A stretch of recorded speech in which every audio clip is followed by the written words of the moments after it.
নমস্কার বন্ধুরা, ঘরগিন্নি অলরাউন্ডার চ্যানেলে সকলকেই স্বাগত। আজকে আমি কুল দিয়ে ডাল বানাবো। আর এই সময় দেখবে একটু টক জাতীয় জিনিস খেতে বা একটু তেতো তেতো জিনিস খেতে খুবই ভালো লাগে। প্লিজ বন্ধুরা, ভিডিওটিকে স্কিপ না করে শুরু থেকে শেষ পর্যন্ত দেখার জন্য অনুরোধ রইল।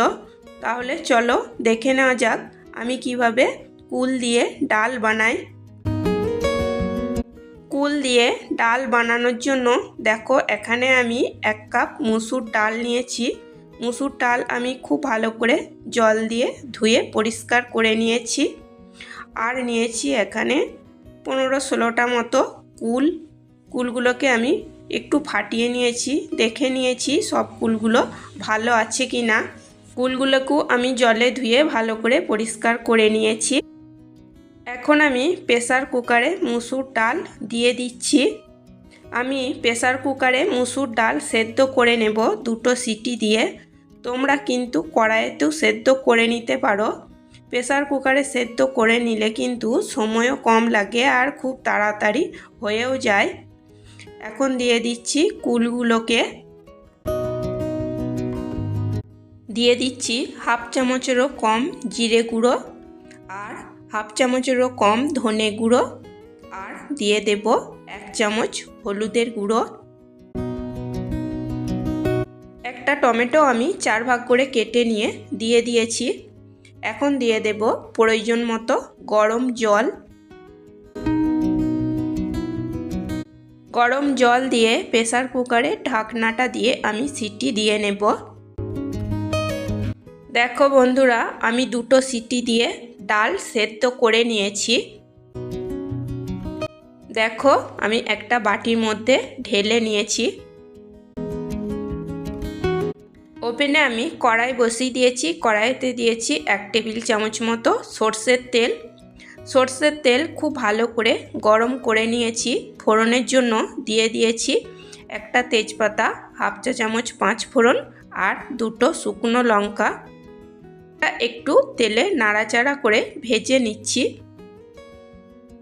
5 ফোড়ন, শুকনো লঙ্কা, তেজপাতা তেলে একটু নাড়াচাড়া করে ভেজে নিয়ে এখন আমি সেদ্ধ করে রাখা ডাল কড়াইয়ের মধ্যে দিয়ে দিচ্ছি। দিয়ে দিচ্ছি 2টো চেরা কাঁচা লঙ্কা। একটু নাড়াচাড়া করে নিচ্ছি। এখন দিয়ে দিচ্ছি টেস্ট অনুযায়ী লবণ আর 1 চামচ চিনি। তোমরা যদি মিষ্টি দিতে না চাও তাহলে নাই দিতে পারো। আমি এখানে একটু মিষ্টি দিয়ে দিলাম। এখন আমি লবণ এবং চিনি খুব ভালো করে নাড়াচাড়া করে ডালের সাথে মিশিয়ে নেব। আর আমি ডালে জল দেব না। ডালের ঘনত্বটা আমি এরকমই রাখবো। খুব পাতলা হলে ডালটা খেতে ভালো লাগবে না। তোমরা তোমাদের পছন্দ মতো যেরকম ডাল খাবে, ঘন কিংবা পাতলা, সেই অনুযায়ী জল দিয়ে নেবে। এখন আমি হাই ফ্লেমে ডাল খুব ভালো করে ফুটিয়ে নিয়েছি। এর থেকে আর বেশি রান্না করার দরকার নেই। একটু ফুটে গেলেই ব্যাস ডালটা তৈরি হয়ে যায়। একঘেয়েমিভাবে ডাল খেতে যদি ইচ্ছে না করে তাহলে এরকমভাবে কুল দিয়ে ডাল বানিয়ে খেতে পারো। খেতে খুবই ভালো লাগবে। আমরা এই কুল দিয়ে ডালটা গরম ভাতের সাথে খেয়ে থাকি।